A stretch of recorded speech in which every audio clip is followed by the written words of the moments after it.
Hello everybody, my name is Benjamin Bloom. I have just witnessed Ipswich Town 1, Sheffield United 1, and I'm pretty pleased. A good fighting performance against a team that's far higher in the table and frankly far better. We come away with something, we didn't collapse, and it looks as though the results have gone for us as well. And the gap is now down to 4 points up to safety. Let's just take these last two games, Wigan at home, Sheffield United at home. If you'd said 4 points from those two games, everybody would have been pleased. It wasn't easy, and here is what happened. Ipswich line up, Gherkin, back four does not change. Spence, Chambers, Pennington, Knudsen. More a 4-2-3-1 today. Chalobah and Nolan in front with Dazelle coming into the team. He was a little bit further forward. Looked like the idea was to get in the area that Norwood played in. Not necessarily man marking him, but certainly around Norwood seemed to be the idea. Edwards off to the right, Sears off to the left. Harrison starts for the first time in ages. We've been saying Roberts has been trying manfully up front on his own there, but pleased to see Harrison in there up front. Sheffield United, we wondered, would Chris Wilder play his kind of B team that he'd used at Brentford and at Reading, or would he go for the full A team? He goes for his strongest, most attacking lineup. Henderson in goal, the three centre-backs, Basham, Egan, O'Connell. Baldock is the right wing-back, Stevens, the left wing-back. Norwood, the playmaker with Fleck alongside him. Duffy is the number 10. David McGoldrick returning to Portman Road for the first time since leaving. Billy Sharp partnering him in the first minute. Big one forward flicked on by McGoldrick. This always happens. You see players come back, they do stuff that you never seen them do before. Winning the header there. Right hand corner of the box, he hits it first time. It's bouncing when he hits it. Sharp hits it early across Gherkin. Gherkin a bit unconvincing, gets something on it, spoons up in the air and just goes over the top. Norwood puts the corner in deep. It's nodded back. Egan must be 10 yards out, blasts it at goal, and I think it hits Chalobah full in the face. Wow, really good start by the Blades. 5 minutes in, it seems like a couple of things to note. Ipswich seem to have revised their goal kicks. We had seen the centre-backs splitting. The full-backs are coming back now, and the centre-backs sitting, obviously worried about the Sheffield United press. That plan seemed to last all of about 15 minutes before they ditched it. A great move by Sheffield United on 7. Forward on the left, McGoldrick lays it off. O'Connell supporting. Brilliant first time cross here. Sharp is gambling. He goes in behind. No one goes with him. He gets there just ahead of Gherkin. Pokes his foot at it and it goes over. Credit to Gherkin there. He's out pretty quickly. If not, Sharp has got a side foot on that and he's probably going to score. Great quick football from the Blazers. We get up to 15 there. Totally dominating this game. On top with the ball and the territory. They get so many people forward. Centre half, wing back, forward. Really hemming Ipswich in. Good job by them. 16, quick free kick in from the left. Sharp puts it into the net. He is offside though. 18, the Blades counter work to Duffy. 25-yarder rolls through to Gherkin. Interesting.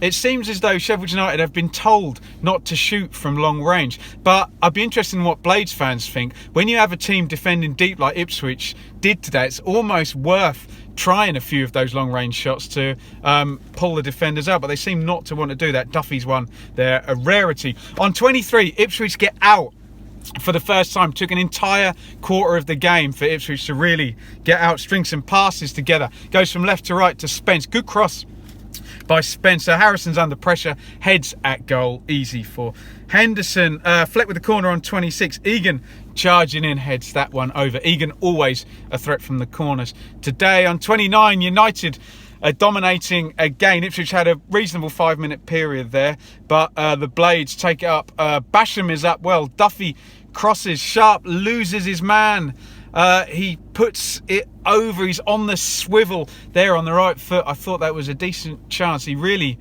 span quickly, maybe a bit more composure there, and he scores. 34, Ipswich now have the ball in the net. They tried one of these corners we saw QPR doing earlier in the season. Everyone in on the goalkeeper, but they're penalised for blocking Henderson out. Chambers heads it into the net, but the ref looked very eager to give a foul on that one, let's just say. And amazingly, on 37 minutes, to say it's against the run of play would be not making the point strongly enough. Ipswich take the lead. Wow, goodness me. They counter-attack away.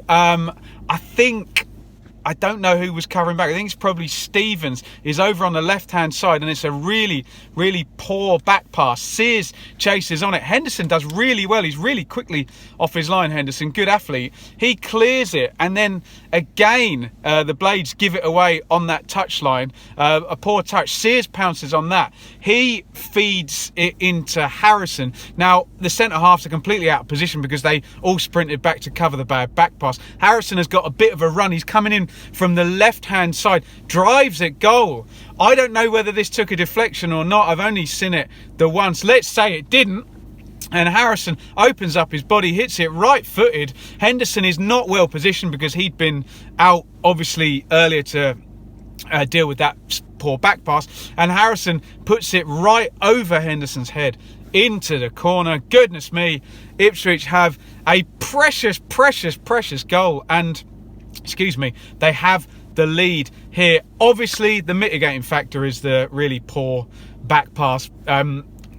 Causes a bit of chaos in the back line, but well done, Harrison. Really direct forward play. We wanted to see him make an impact. I've been critical of Robertson here, trying his best, but not really doing it up front on his own. Harrison in there, starts under Lambert for the first time and scores 1-0.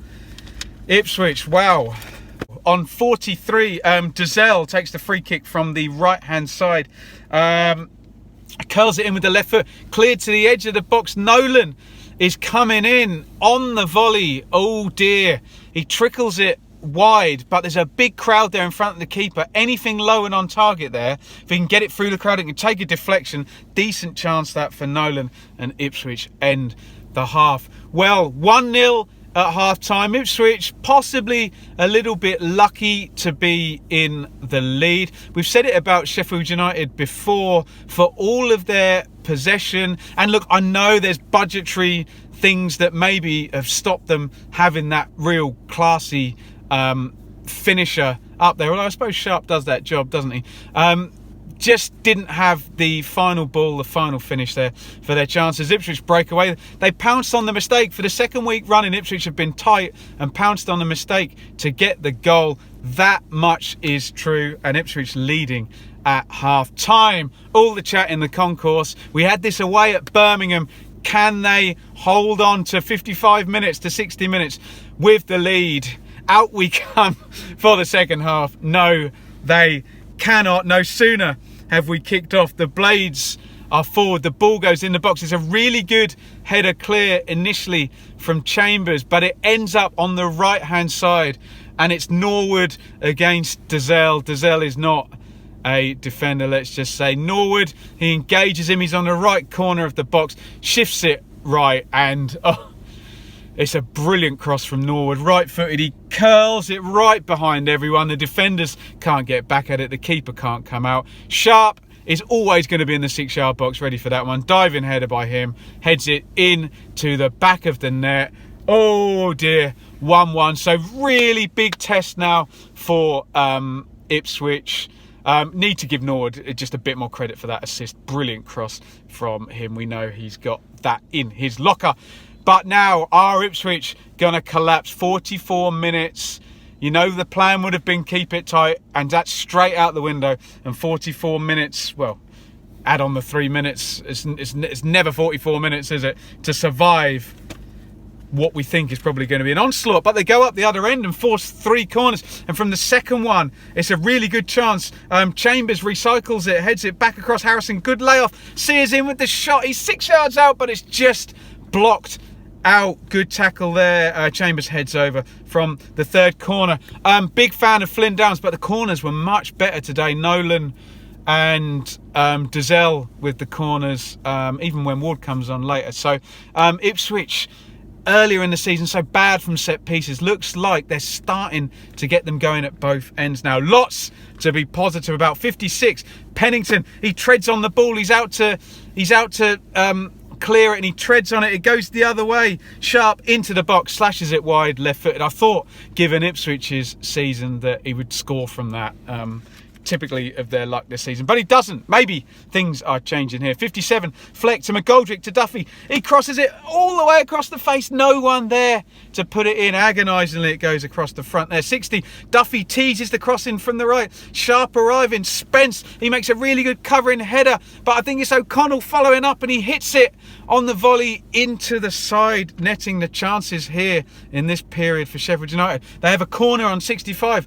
Norwood feeds Baldock. Pennington slides in to make the block. Floaty corner from Fleck. Egan, as ever, the threat, heads over. So McGoldrick, they kept him quiet enough. Off he goes for Clark, a bigger, stronger presence up front. Ward in for Dazelle, still trying to occupy that position that Norwood plays on. On 69, controversy. No, not yet. Basham with a yellow on Nolan. 70, Sears curls the free kick that Nolan wins. Just wide, not enough bend or pace on that one. Blades piling on 75. Two corners here. Second one, smash goals. I think it's Harrison with his last contribution. Gets in the way of it, makes the block. 77, it's Roberts on for Harrison. Roberts just having to do a 15-minute shift today. Well played, Harrison, I would say. 79, Nolan with the free kick. The Blades counter immediately. Down the left, cross to the back post. Clark is under pressure. He heads over. Sears in the box on 81 from a corner. He tries to curler again. Doesn't engineer enough on the ball. They're easy for Henderson. Here comes the controversy. 84, Norwood and Chalobah are having a little bit of a wrestle over by the touchline. Chalobah seems to get the better of him, and Norwood appears to kick out. No violent conduct though, says the ref. Only a yellow card there for Norwood. Up we come. 90 minutes, 3 minutes stoppage time. Spence gets turned by Sharp, has to bring him down for the yellow. They put the free kick in. The ball is flying about, ends up with Egan. He hits it, really smashes it on the volley with the left foot, but it goes over. And again, Ipswich survive, and it's a 1-1 draw. Goodness me. Really good point, that. Really, really good point if you are an Ipswich fan. Pretty much across the board, Sheffield United in possession, chances and territory. But now, in the key moments, Ipswich seem to be doing a lot better. They're taking chances, getting goals, and defending the key moments as well. So both penalty boxes, Ipswich doing much better. They've been competitive under Lambert in all the games in kind of open play, except maybe the Forest game. They went under there, but there was a few changes. So a lot to be positive about. What Ipswich fans need to understand is Sheffield United are a good side. They're pretty much, with the squad they've got, at the peak of their powers, up there in the top six. They play really good football, and they will beat a lot of sides. And if you look at their record across this season, they have punished the teams that are down low in the table. They've beaten all of them. All of them down the bottom there. I think maybe one draw in there. So this is a good point. Do not underestimate that if you're an Ipswich fan. Let's just talk a little bit player for player for Ipswich. Across the back four, pretty tight. They had a hard old afternoon, I have to say. In midfield, Chalobah was having to play with a yellow card for a lot of the game.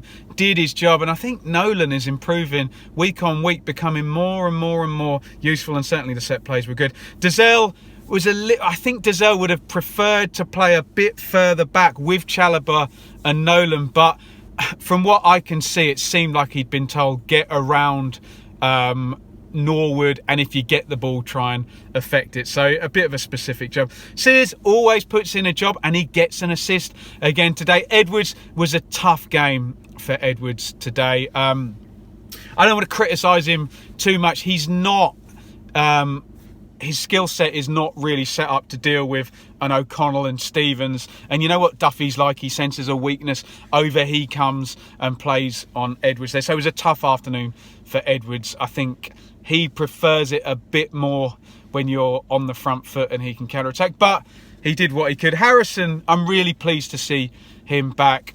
Roberts has been trying his utmost and seemingly getting through on adrenaline.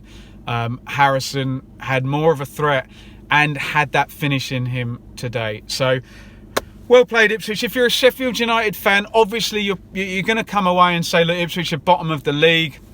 We've beaten everybody else. We went with the strong 11. We didn't go with the Washington and Lundstrom fix and Duffy and Sharp get rested. You would think that they should have taken advantage in that, well, in that first 20 to 23 minutes period and got the goal, but they didn't. And maybe just that lack of depth in the squad, maybe they want to put a few more people in there at this point to take advantage.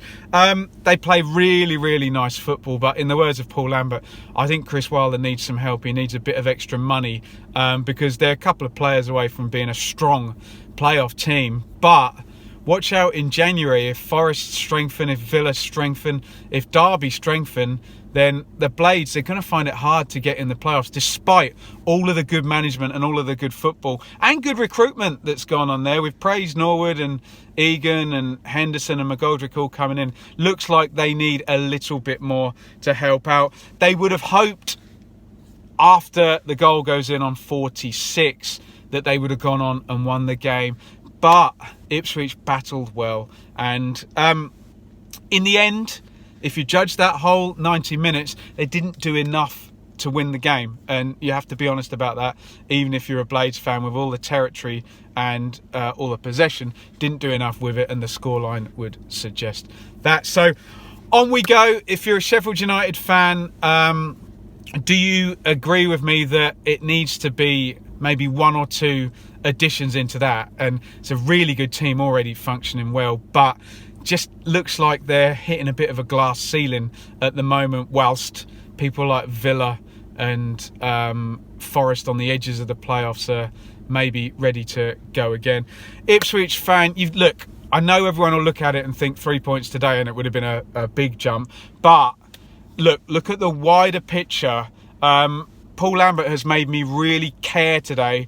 I was clenching my fist and yelling and really into it because they really did fight, and they really are fighting at the moment. And look at, if you'd said before these two games, beat Wigan, draw with Sheffield United, a winnable game and a superior team you're playing against, and you take 4 points. That is excellent. And now I'm going to QPR thinking, well, look, McLaren's got them fighting, but you know, let's go there and give them a game rather than, oh, look at these 3 hard games we've got. So look, I'm really happy, as you can probably tell. Don't know if Boxing Day is going to be too soon for Harrison to come and start again, but definitely really pleased with him and just very positive today. And if, as Lambert keeps saying, we need a bit of help in January, if he can get that, the spirit seems there. Mark my words here, Christmas 2018, if this goes well, he can do it, and I have more hope today than I've had in a long time. Let me know what you think in the comments. Give a thumbs up if you enjoy the video. Subscribe for more Championship content. If you're a Blades fan, please comment. Let me know if I've got it right, if I've got it wrong. Let's keep it polite. Let's keep it friendly. It's Christmas, for fuck's sake. Hey? Oh, I said I wasn't going to swear today. There we go. So I hope you've enjoyed the video. At Benjamin Bloom on Twitter. Hit that subscribe button. I'm going to be at Aston Villa versus Leeds tomorrow. So there's Championship content all the way. If you're a Blades fan, you'll be keeping an eye on that one, so worth checking out my review on that. Thank you for watching. Merry Christmas. See you later. Goodbye.